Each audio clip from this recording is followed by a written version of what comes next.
Hey peeps, welcome back. We are talking Love After Lockup, Life After Lockup, Season 5, Episode 44.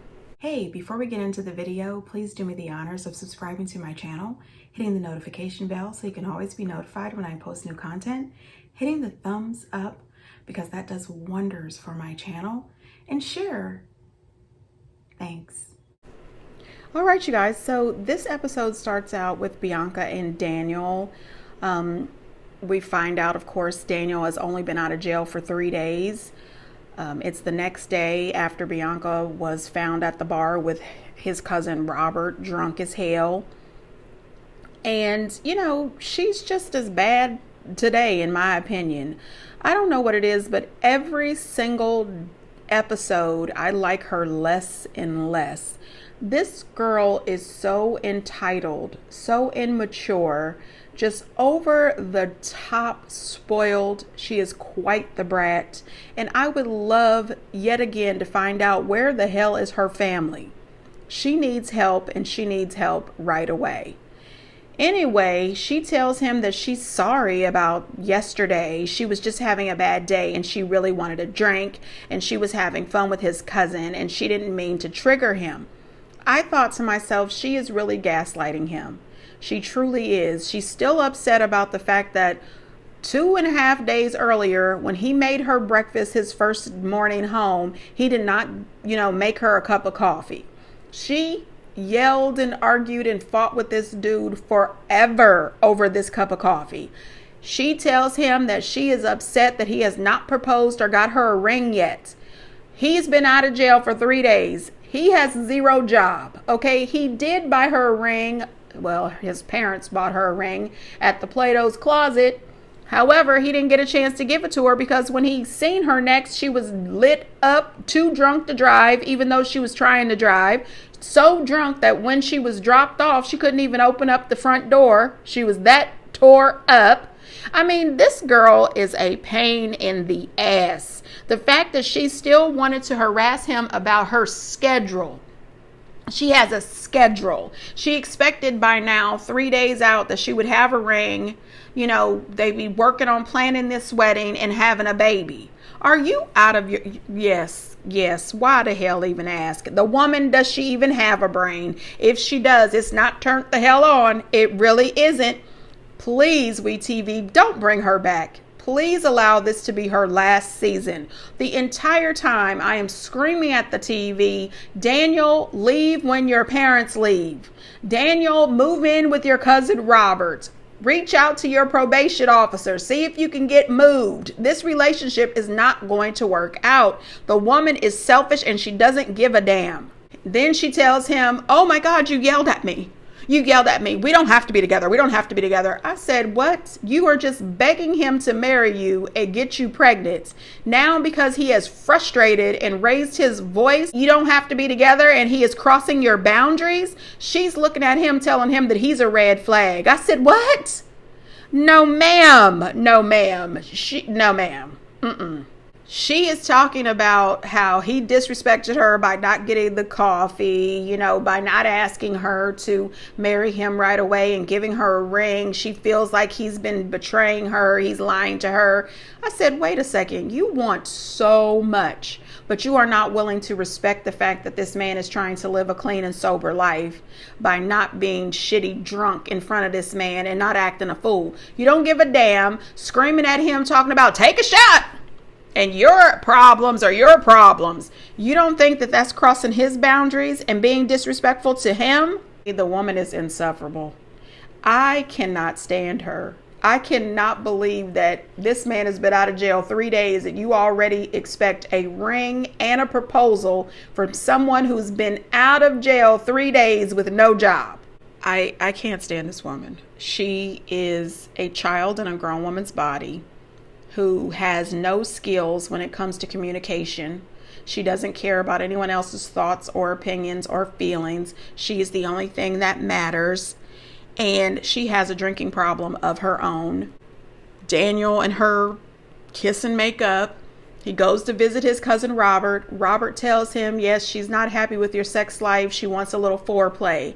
Daniel was very pissed off that she had this conversation with Robert about their sex life and says that this is something that she should have been talking to him about, not Robert. Robert also let him know, she very clearly told him that she does have a drinking problem, and she has been denying that to Daniel. Daniel should know right then this relationship is not going to work. Throw down the flag. It's a foul on the play. Is that a real sports reference? I don't know, but if it is, I got one. Anyway, foul, damn it, break up, move on. You deserve better than this. I mean, seriously, I don't know Daniel, but he comes off as a nice man. You don't deserve it, and you know who else doesn't deserve it? Your mama. Your mama does not deserve to be up at night worried about you because you're staying with this nut. Move on, Daniel. I'm just saying. Anyway, I'm about to move on. Moving on to Kim and Joey. Kim is still a nut. Joey has been out of jail for 2 months, still without a job. Kim is still married to her ex, has not filed any paperwork.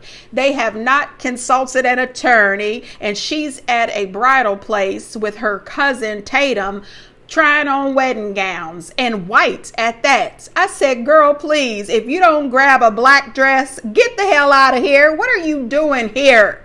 First of all, Kim, I am sick of you. Second of all, Tatum, for real, you were just at the engagement party. He whistled at me. I just can't. I've got to go. What are you doing at this bridal shop? Why are you here? This just does not make sense. And Kim is concerned, okay? She is concerned about them DNA test results. What if the tests come back and Joey is his father? How is that going to affect my divorce that you haven't even filed for? The divorce that's not in the works. What's going to happen with my boy? You didn't think about any of that? The whole time that you were pregnant, you knew there was a possibility that your husband was not the father of this boy, and you knew it was a possibility that Joey was the dad. You allow this man to love this child, name this child, help you raise this child, and pay child support for a baby that might not be his. I call bullshit. Every child has the right to know who their parents are, and every parent has the right to know which child is theirs and which is not. Listen, Kim, she's a pain in my butt. That's all I'm saying. I'm sick of Kim. Tatum, listen, if you're a glutton for punishment, just say that. Either you are devastated at the fact that she is with Joey and she cheated with him when he was your man, man, say that loosely, anyway, or are you just here because you want to be on TV? What is it? It's one of the two. Kim is coming off as somebody who fell in love with a boy when she was a teenager, and she hasn't grown up enough to know that this shit is not going to work. I don't know. I think that Kim is borderline falling right down the line with Melissa. Is this a teenage love, a teenage fantasy? You always wanted him. It's coming off as just being stupid and delusional. It makes no sense. I don't know. And why would you even want your cousin there? You know how devastated she was. She was crying. She ran out of the damn engagement party. Are you rubbing this in her face? What is going on? This makes no sense. You are actually trying on wedding dresses and planning a wedding when you know good and damn well you cannot marry him. You also know, you have to know in your head, in your brain, in your mind, somewhere it has to be saying, I can't marry this guy. I can't marry him. I don't know. I've never met anybody like Kim. I realize that we all love who we love. We hold on to love sometimes a little longer than we should. We pray, we hope, we dream, we wish. But at some point in your life, you have to say, you know what? I've got 2 small children. I can't do all this hoping and wishing that Joey is going to be sober and be a provider and not be a cheater and not out here stealing people's identities and do right by me and my children. I can't allow this in our lives. This is not the kind of living for a woman who is raising 2 children. When does your brain snap the fuck on and say, this is not a healthy environment for my children? Not only that, it's not a healthy environment for you.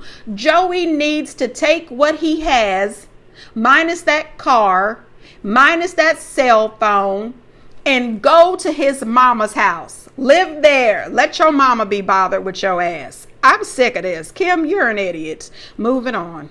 Denny and Rob. Now, honey, listen. Rob goes in at the start of their section and he says good morning to Tenny. Tenny is in bed with a full face of makeup, no bonnets. She's got the lip liner on and everything. Her hair is in perfect condition. I said, no, ma'am. No, ma'am. She has already been up for several hours, did her makeup and her hair, laid back in that bed for you to come in there and pretend to say good morning. I'm not here for the bullshit. Anyway, we know that currently today, Rob has a job as a driver for FedEx, but on this particular time, he was working a temporary job doing truck inspections. We find out that while he was in jail, he studied and got his GED. He's talking about how, he's got to get his CDLs. It's going to cost about $5,000. Tenny shows up to bring him some lunch. And I thought to myself, before he even said it, if you have two kids who are school age now, you've already told us the last couple episodes that you are short on money, you don't have any money, and you have time to stop by on her work site and bring him lunch. You have time to get a damn job. Okay. I understand being independent. I've raised my son by myself as a single mom. I went to college as a single mom. I am putting my son through college as a single mom. I pay the mortgage on my house by myself. I realize that you can be independent. Okay, you had all this opportunity while he was in jail, gambling illegally and living the high life. But when you knew that he was no longer allowed to do that and you knew the money was dwindling, I said to myself, why are you not working? Not only that, what is going on? Because remember at one point they said they owned a business. He owned a business with his brother.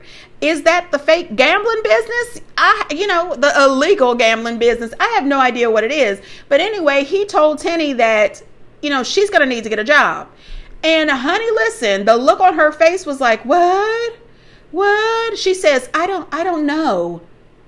Then he's looking at her like, what? I think just the look on his face let her know, no, ma'am, you are going to have to get a job. She tells him, well, I could go back to work. I'm just going to have to, brush up my resume and it'll probably take me a couple weeks to find something, but I can get a job. And he says, all right, let's do that. You get a job. And then he tells her, listen, how about this? Because money is tight, anything that you want to buy or anything that I want to buy, we will check with each other before we buy it, especially anything over $100 or whatever. Now, a couple weeks ago, they showed the episode of her buying a swim pass at the pool for $250. They also talked about that tattoo that he's got of his ex on his shoulder, and she said she didn't love it, but she could get past it, right? This dude finds out about the $250 pool pass that she bought, and then she unleashes on him talking about she's going to get a job in 2 weeks and he needs to get some money together to get rid of that tattoo. I said, are you really doing that? You didn't have a lot of problems with that tattoo before, but now that he's asking you to get a job, now you want that tattoo removed. I don't think that either one of them are being fiscally responsible. They should have had all these conversations from day one when he got out of jail. Money is tight. We don't have a lot. The kids are school age. You got to stay at home for the last couple years. You're driving a nice car. You spent too much money. You got to, let's downsize. Let's get on the budget. Let's get a job. That should have just been clear. I think that the whole tattoo thing was her deflecting terribly. And I tell you what, Rob trying to remove that tattoo, it's not going to happen in 2 weeks. Not if he gets a removal. And not only that, but if he does get it covered up with something else, it's probably going to cost more than $250. I'm just saying. I don't know. I think that Rob getting out of jail, hitting the ground running by not doing anything illegal, getting a job, he's trying. And I think that as his wife, she should try too. Both of you working, grinding together will progress your life and finances a lot faster than him trying to do it all on his own. You can provide a better life for the children and for the both of you if you're both working. The way the world is going now, the way interest rates are, the way inflation is kicking everybody's ass, it is so much nicer to have a 2-income family than just one, depending on how much money the one, income is. I'm just saying, girl, just get a job. Melissa and Louie. Oh, again, Love After Lockup people, please stop this. Please stop this. Don't bring Melissa and Louie back. I am sick of Melissa and Louie. Louie is a nice man. I appreciate that he's got 57 jobs. Louie is trying. He's doing his best.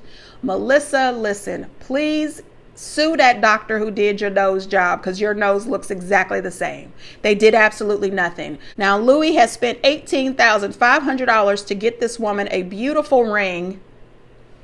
And I thought you could have spent that and got yourself some dental implants so that you didn't have to wear those dentures. And then whatever you had left over, if there was anything left over, you should have went down to Zales or K's and got her, a lab created diamond for $2,500. I'm just saying. Anyway, Louie is trying to be traditional. He wants to ask Melissa's daddy for her hand. Melissa's sister is still being a complete ass about Louie. They are acting as if Melissa and her dim-witted ass is a prize and Louie is not shit. They are still disrespecting him, and I hate that. I can't stand it. Anyway, her and her sister is at some little... It looked like a souvenir store, looking at ashtrays and little gimmick gifts, grow yourself a girlfriend, presents for their dad's birthday. I said, this man deserves more than this. He's your daddy, and he's put up with you asses all these years. Get this man a decent present. I was disgusted by that gift. Anyway, Louie shows up. He ends up paying for the lunch or dinner, whatever it was. Ask her daddy for Melissa's hand in marriage. And he says, he likes Louie. Louie is doing the right thing. He's working hard. He's making money. He's saving money. And he knows Melissa loves him and Louie loves her. So he definitely gives Louie his blessing. Louie comes home to find Melissa in the tub. He brings pizza home. Nobody's surprised or shocked. Okay, Melissa gets a complete attitude. This woman is delusional as hell.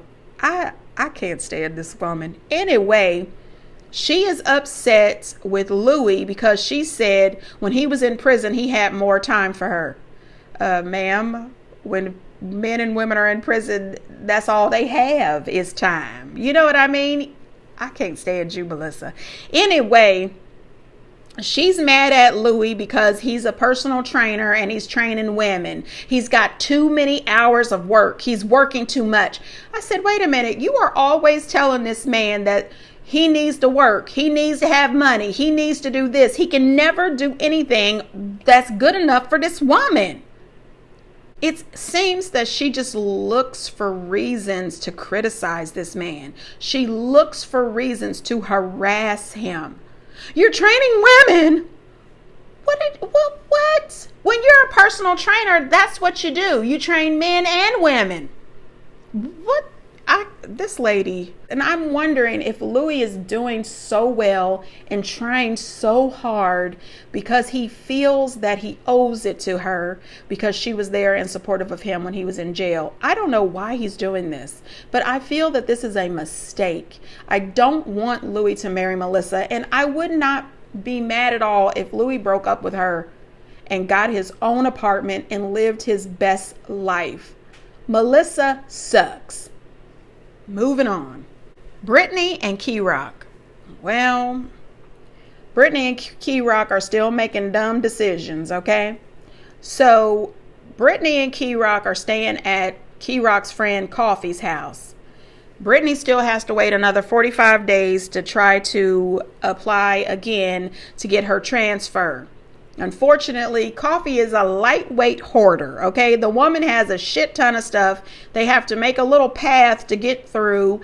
And, they're complaining about it a little bit. But I said, you know what? You don't have anywhere else to go. You're technically homeless. So, just keep walking down the path. Anyway, we find out that they are living off KY Rock savings. Now, this makes zero sense to me. Because, first of all, if I was KY Rock, Britney would be at her aunt's house, I would be down in Texas working my job, living in the apartment that I have already paid the security deposit for in the first month's rent, while sending money back to Britney to help her out. However, at the same time, I feel as if Britney could be working temporary jobs somewhere. KY Rock, if you're going to stay there, you could be working temporary jobs somewhere as well. Both of you living off of this savings makes 0 cents. Then they're going to add up the bills, talking about their cell phone bills is $267 a month. They're paying the $1,400 a month rent for the place down in Houston. They're paying $300 a month to live at Coffee's house. And they were saying that Britney gets her nails done every week or something, and the cost of those nails is $500 or $600 a month. And I said, hell no. Hell no. You know, I can understand it if the cost of the nails, including the tip, twice a month cost you about $250, because I know if I go to this nail place that is here in town and I get my feet and my nails done and I pay the tip, it's like $135 just for that. So if you're paying maybe $250, $260, even $270 a month, I can kind of get it if you have a job. But $500 or $600, get the hell out of here. I don't need nails, not at all. I don't even need no damn nail polish. To hell with that. Go over to the Walmart and grab me some Wet n Wild for $1.98. The hell out of here with that anyway. KY Rock and Britney decide that they're just going to try to elope. They're going to elope. They're going to get married in the hopes that the people of Texas will say, oh, well, KY Rock is off, probation. He's still a felon. And Britney, she's married to him. They're family. Come on down to Houston. You know what I mean? Anyway, they decide they're not going to tell anybody. They're just going to go ahead, get married. And then when they get down to Texas, they'll plan their real, wedding, the whole thing. And then, nobody will know the difference. You're on a national television show. People are going to know the difference. Anyway, Britney is talking to her friend. Her friend is very, very good friend, in my opinion. She's like, listen, KY Rock pretty much controls you. He's got control of you. He's telling you what to do, when to do it. You're not going to tell your grandmother. He's not going to tell his mom. You're just going to run off and elope. And, she's very smart. She says, have you spoken to your probation officer to find out if this is going to be accepted? Will Texas accept you? Will you get approved? You don't want to go through with this, get married, buy this dress, all of this stuff, and then not be approved. She didn't really want to hear it. Didn't really want to talk about it. She was a little bit upset because she wanted to tell her grandmother, but her and KY Rock said they weren't. KY Rock tries to call his mom to tell his mom that they were getting married, but his mom's phone went to voicemail. I said, oh, so you're going to tell your mom, but you weren't going to tell Britney that she can go ahead and tell her grandmother. Listen, I think that this is a bad decision. I agreed with her friend. She's like, call and check. So finally, after asking multiple times, she calls and her probation officer said, the state of Texas doesn't really look kindly on people trying to defraud them, trying to get married real quick. This is not going to help you get approved. Duh. A lot of this could have been stopped just by a quick phone call. Me and KY Rock, we're both on probation. We want to move to Texas. You think this is going to work? What should we do? Okay, let's try this process. Denied. Let's try the appeal. Denied. Let's try again. Your appeal is either approved or not. And then you get approved, you pack up your house, you quit your job, you get a new apartment, not exactly in that order, and then you go. You don't pack up your whole damn family, everybody quit their jobs, leave the lease of the house you're living in, and all of a sudden, the day before you're supposed to pull out, oh, you weren't approved. I mean, this is just stupid shit. Like, don't go rushing off into getting married if this shit is not going to work. You've got to ask questions. Oh, good luck, KY Rock and Britney. Justine and Michael. Now, honey, listen. Michael has been out of jail for 18 months. They go to this lawyer's office to start working out all of the legal documents and planning their wills and making decisions. And I was just quite pissed.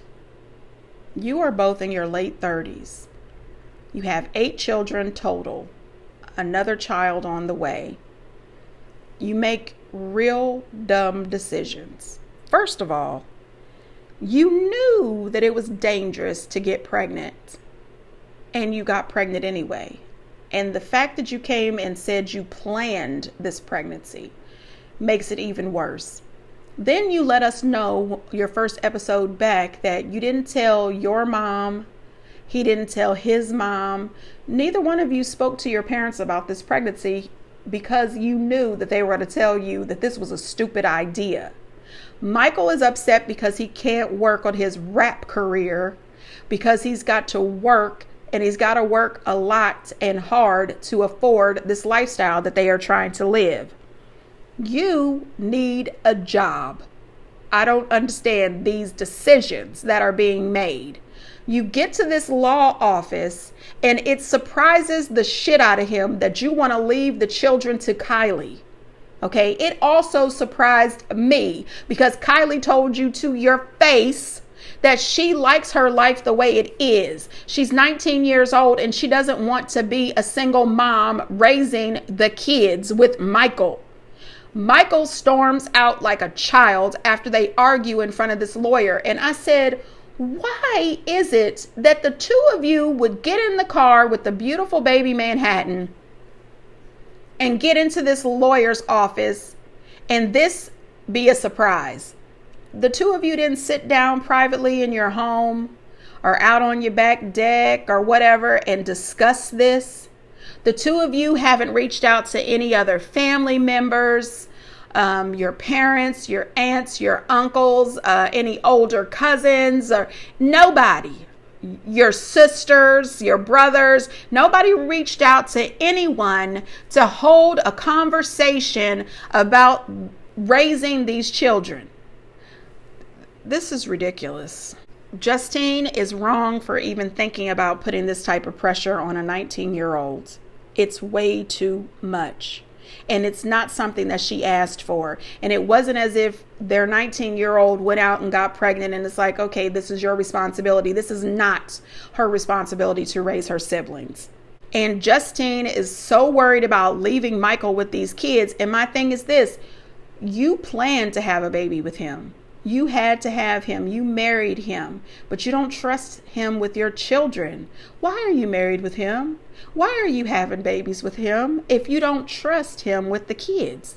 I don't trust him, but I don't know him, and I didn't get pregnant by him. You know what I mean? I think his anger management is an issue.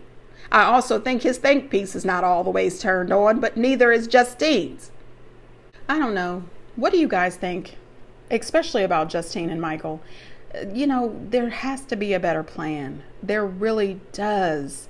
You cannot expect your 19-year-old to just say, well, I can help raise all these kids, full time with my brothers, but, 50-50 custody of the other 2 children with Michael, and also make it through college. And, she's 19. Can you imagine being 19 and being responsible for 4 children?